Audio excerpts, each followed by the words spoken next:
வணக்கம் நண்பர்களே, ஓமை சாப்பாடு சேனலுக்கு உங்களை வரவேற்கிறோம். இன்னைக்கு நம்ம சேனல்ல பார்க்க போறது மினி ஆனியன் ஹாபாயில் பைட்ஸ் எப்படி செய்யறதுங்கிறது தான் இந்த வீடியோ நம்ம பார்க்க போறோம். நம்ம சேனல்ல 100 விதமான ஹாபாயில் வீடியோஸ் நம்ம போஸ்ட் பண்ண போறதா சொல்லியிருக்கோம். அதுல 5வது ஹாபாயில் வீடியோஸ்ங்க இது. இந்த 95 விதமான ஹாபாயில் வீடியோஸ் ஆன் தி வேல இருக்கு. தொடர்ந்து பார்த்துக்கிட்டே இருங்க. நல்ல வாசமா இருக்கு. உடையாம எடுத்து சாப்பிடணும்.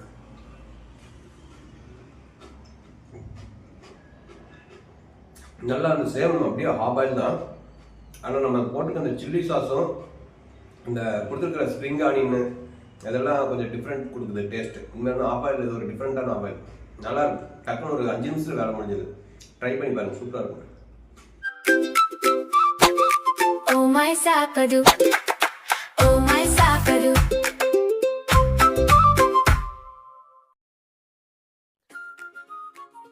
மக்களை, இந்த மினி ஆனியன் ஹாபாயில் பைட் செய்யறதுக்கு மொத்தம் நான் 2 முட்டை எடுத்திருக்கேன்.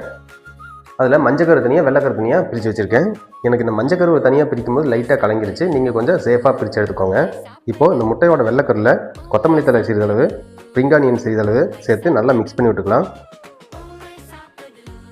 அடுத்து red chilli sauce 1 table spoon அளவு மிக்ஸ் பண்ணிக்கலாம். உங்கள்கிட்ட ரெட் சில்லி சாஸ் இல்லைன்னா க்ரீன் சில்லி சாஸும் கூட யூஸ் பண்ணிக்கலாம். அடுத்து நான் ஒரு பெரிய வெங்காயத்தை ரவுண்டாக ரிங்ஸ் ஷேப்பில் கட் பண்ணி வச்சுருக்கேன். இதுதான் ஆனியன் ரிங்ஸ். அடுத்து கொத்தமல்லி தலையும் ஸ்ப்ரிங் ஆனியனும் மிக்ஸ் பண்ணி வச்சுருக்கிற இந்த வெள்ளைக்கருவை ஒரு ஸ்பூனில் எடுத்து ஒவ்வொரு ஸ்பூன் மட்டும் ஒரு ரிங்ஸ்குள்ளே ஊற்றிக்கலாம். இந்த ரிங்ஸ் ஃபுல் ஆகிற அளவுக்கு நம்ம ஊற்றக்கூடாது. ஏன்னா இதுக்கு மேலே இன்னும் நம்ம வெள்ளைக்கரு ஊற்றணும்.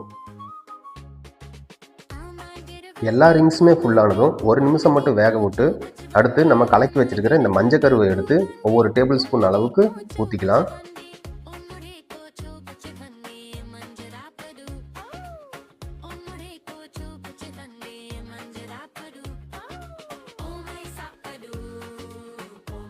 அடுத்து மேலே கொஞ்சம் கொத்தமல்லி தலையை தூவி விட்டு தேவையான அளவுக்கு பெப்பர் கொஞ்சம் தூவி விட்டுக்கலாம். அதிகபட்சம் இதை வேக வைக்கிற டைமே 2 நிமிஷம் தான். அதுக்கு மேலே நீங்கள் வேக விட்டிங்கன்னா இது ஆம்லெட் ஃபீல் தான் கிடைக்கும். இப்போ பாருங்கள், மினி ஆனியன் ஹாபாயில் பைட்ஸ் ரெடி ஆயிடுச்சு. இது ஈவினிங் ஸ்நாக்ஸாக சாப்பிட்றதுக்கு ஒரு அட்டகாசமான டிஷ்ஷுங்க. வீடியோ பிடிச்சிருந்தா லைக் பண்ணுங்கள். அதை ட்ரை பண்ணி பார்த்தவங்க உங்கள் எக்ஸ்பீரியன்ஸை மறக்காம கமெண்ட் பாக்ஸில் ஷேர் பண்ணுங்கள். அது மற்றவங்களுக்கு யூஸ்ஃபுல்லாக இருக்கும். நான் உங்கள் ஓமை சாப்பாடு மணக்கும் சமையல் மறக்காத சுவை தனிஷ் பாரதி.